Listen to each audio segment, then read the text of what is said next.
Within hours, hardware stores sold out of canned goods. Lumber yards emptied as fathers dug holes in their backyards, pouring concrete for fallout shelters. The message was clear.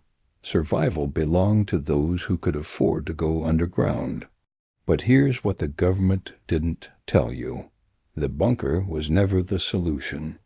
It was the sales pitch. While families bankrupted themselves building private fortresses, civil defense studies sat locked in filing cabinets revealing a different truth. Most people outside the immediate blast radius would survive without any shelter at all. Their survival depended on something far cheaper than concrete and steel: knowledge, timing, and the discipline to stay still when every instinct screamed to run. The bunker industry made billions selling fear. The physics told a simpler story. Survival was never about money. The balance sheet of shielding and the brutal economics of time. This is not a story about hope. This is a story about math. They installed air raid sirens in every major city. They trained block wardens and stocked public shelters with water drums and medical supplies. But the centerpiece of their strategy was the private fallout shelter, a concrete box buried 6 feet underground that cost the average American family between $2,000 and $5,000 in 1960s money. That's roughly $40,000 today for a hole in the ground. The pitch was brilliant. Survival as a consumer product, safety as a status symbol. Television ads showed smiling families descending ladders into well-stocked underground rooms with bunk beds and canned peaches. Life magazine ran glossy features on luxury shelters with air filtration systems and chemical toilets. The subtext was unmistakable. If you loved your family, you'd find the money. They cashed out savings bonds. They went into debt for a chance at survival. And the companies that sold prefabricated shelters, ventilation systems, radiation detectors, and survival kits grew fat on nuclear anxiety. It was the most profitable fear campaign in American history. They were designed to manage panic. Let that sink in for a moment. Government documents declassified decades later revealed the cold calculus behind civil defense policy. Officials understood that in a full-scale nuclear exchange, no amount of private shelters would matter. The infrastructure would collapse. Supply chains would disintegrate. Survival depended not on individual bunkers but on maintaining social order. They channeled fear into construction projects instead of riots. They created the illusion of control in a scenario where control was impossible. It was theater. Expensive, elaborate, profitable theater. Meanwhile, the actual science of nuclear survival told a radically different story. Studies conducted by Oak Ridge National Laboratory, the Rand Corporation, and the Federal Civil Defense Administration concluded that simple measures could reduce radiation exposure by 80 to 95%, staying indoors, moving to interior rooms. But they couldn't be monetized, so they were buried in technical reports while the bunker ads kept running. The physics of nuclear detonation are brutal but predictable. First comes the thermal pulse, a flash of heat hotter than the surface of the sun traveling at the speed of light. It ignites fires and causes flash burns miles from ground zero, but it lasts less than a second. Anything that blocks line of sight, a wall, a car, even a concrete curb, provides protection. Next comes the shock wave, a wall of compressed air moving at hundreds of miles per hour. This is what flattens buildings and turns glass into shrapnel. The overpressure alone can rupture lungs and eardrums. But like the thermal pulse, its lethality drops dramatically with distance. A structure that survives the initial blast remains structurally sound enough to provide shelter. The third wave is the killer. Invisible, delayed, persistent. Radioactive fallout. When a nuclear weapon detonates at or near ground level, millions of tons of soil, concrete, and debris are vaporized and sucked into the mushroom cloud. These particles become irradiated. They rise into the upper atmosphere. And then, over the next few hours, they begin to fall. The wind carries them. They drift. They settle on rooftops, streets, vehicles, exposed skin. And they emit gamma radiation at levels that can deliver a lethal dose in minutes. This is the phase that determines survival. Not the explosion, the aftermath. In the first hour after detonation, radiation levels peak. After 7 hours, radiation decreases to 10% of the initial dose. After 48 hours, it falls to 1%.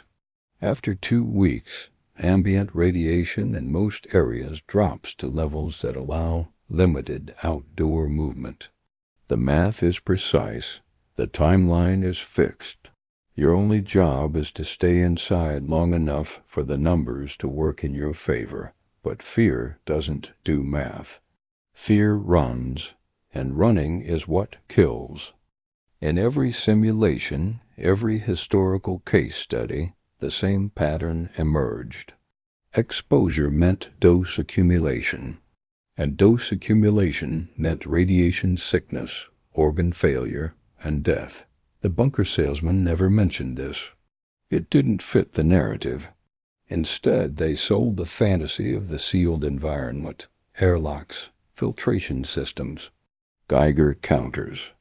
It was expensive, and it was largely unnecessary because the walls you already had could do the same job for free. Civil defense researchers tested this extensively. They measured radiation reduction factors in typical American homes.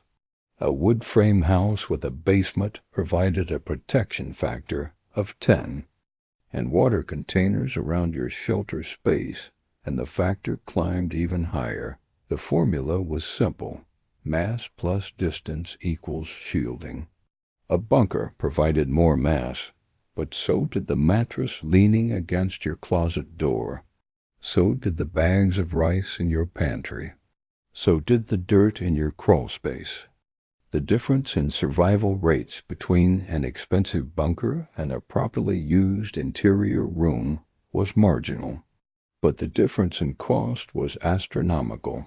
This wasn't a secret. The information existed, but it was drowned out by advertising budgets. Think about the scale of that. Millions of families going into debt for a product they didn't need, while the solution sat in their living rooms. It was a theft, not with guns. With fear, and the ledger always balances. By the mid-1960s, the fallout shelter industry had grown into a $200 million annual market. Companies like Kelsey Hayes Wonder Building Corporation and Foxhole Shelters churned out prefabricated units. They offered financing plans. The pitch was technical, scientific, authoritative. It was also fundamentally dishonest. The shelters worked technically. If you stayed inside one during fallout, you would be protected. But you would also be protected in your basement, or your bathroom, or the center of your school. The shelters didn't create safety. They monetized it. The real innovation wasn't the concrete. The fallout shelter industry found the perfect equilibrium, just enough fear to open wallets. It was brilliant, it was cruel, and it worked. But the physics didn't care about marketing. Radiation decayed according to immutable laws. Shielding worked whether you paid for it or improvised it. Time moved forward at the same rate for everyone. The universe operated on principles that couldn't be negotiated or financed, and that's the lesson they didn't want you to learn. It's about knowledge and discipline. The first 10 minutes after detonation are chaos, the flash, the shock wave, the sound of 1,000 windows shattering simultaneously. If you're caught outside, you have seconds to react. Drop to the ground. Cover your head. Get behind anything solid.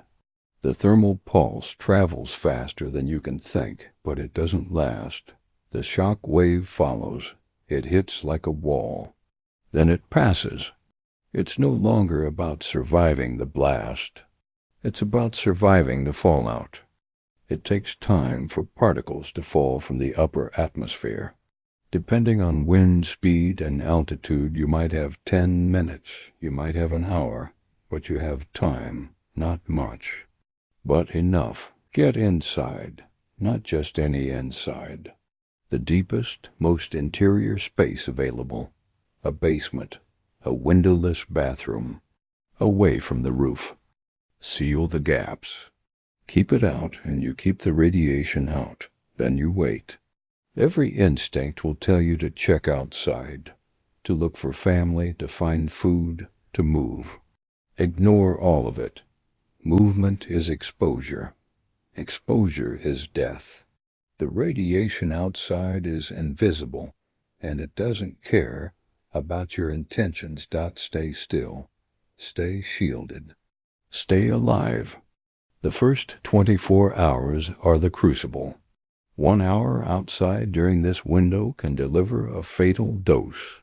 You can't monetize patience. You can't charge for discipline. After the first day, the situation changes. Radiation drops to 10%, still dangerous. But the math shifts. Checking on neighbors, minutes, not hours, then back to shelter. By 48 hours, radiation falls to 1% of initial levels. The environment is still contaminated, but no longer immediately lethal. This is when organized response begins. Emergency broadcasts, evacuation routes, relief centers. The goal is no longer pure survival.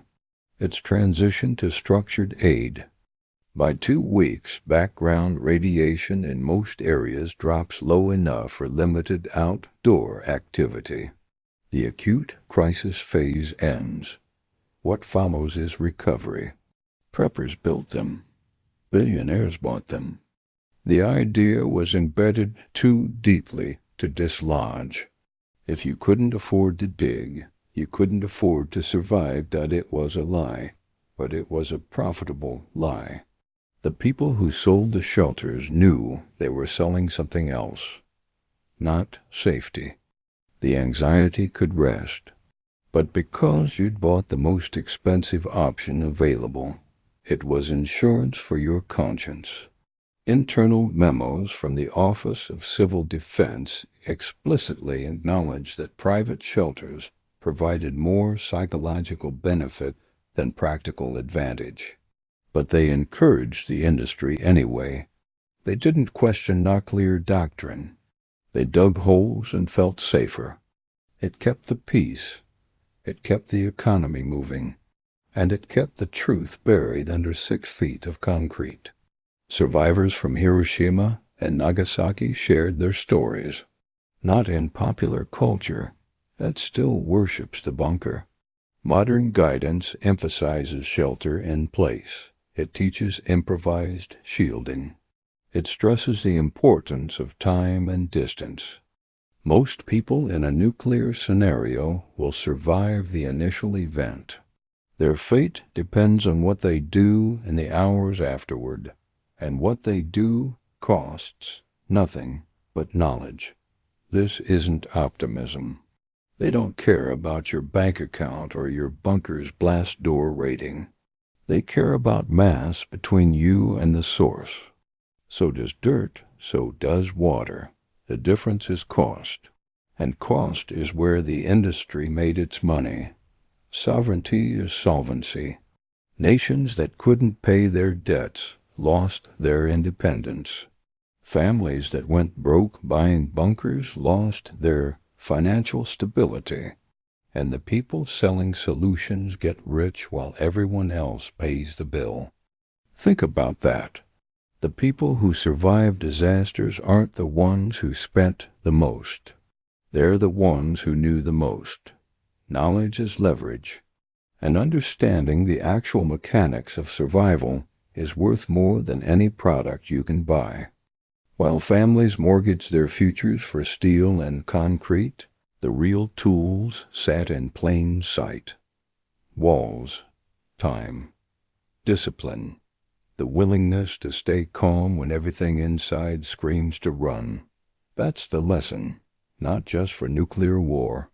The most powerful shelter isn't underground. It's between your ears, and that's something no one can sell you. Families who'd financed their bunkers in 1962 were still paying them off in 1980. The interest alone exceeded the original cost.